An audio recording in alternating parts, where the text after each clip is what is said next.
It's just an experience to be there for an airport pickup where the families are just so grateful to see their family members join and to come here and be part of their community and to know that they're safe and to know that they're going to go somewhere and there's going to be a roof over their heads and the kids are going to have beds to sleep in and that they're going to get to be together. Sometimes people think, oh, well, if an individual is safe, physically safe in the United States, then that's the most important thing. But there's a whole level of loss, a loss of a whole world, neighborhoods and communities and families and language. And a lot of people have to mourn that. I heard negative stories about life in the United States according to my religion, since I'm a Muslim. So a lot of rumor was saying like negative things about especially the life of women. What they told me, it was totally different what the rumor said in Afghanistan. So when I came here, so I felt myself, my family more secure, comfort than Afghanistan at the situation which is now. Refugees' homelands and their nations have been devastated by war. Their lives are at stake because of the ethnicity or religion they were born into. And so they're faced with an impossible decision. Do I flee across a border and become stateless without a nation, without a home, in hopes that my children will be safer?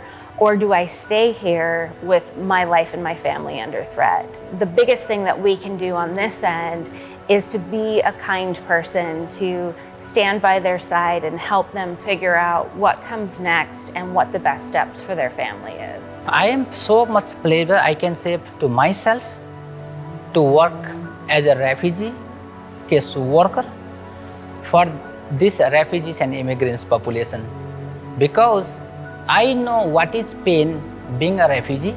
I know what kind of food they used to have back in the refugee camp.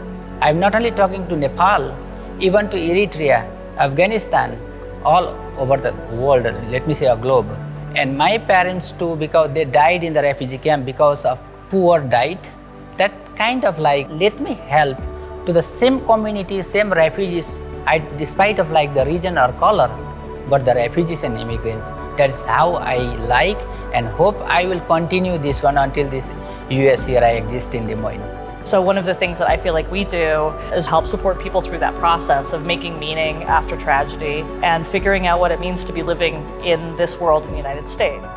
The Refugee Resettlement Program is a federally funded program. The amount of money that we get to help families and individuals is based on the number of people we resettle. We get so much money per person to help them get set up and get moved into their lives.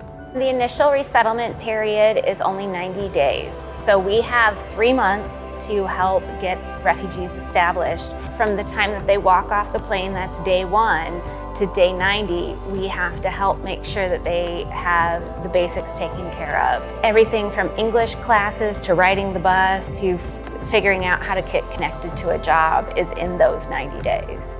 So we rely heavily on all sorts of community members and allied agencies. We work with a variety of different employers in the community to help them understand what refugees bring to the table as employees and what some of the barriers might be.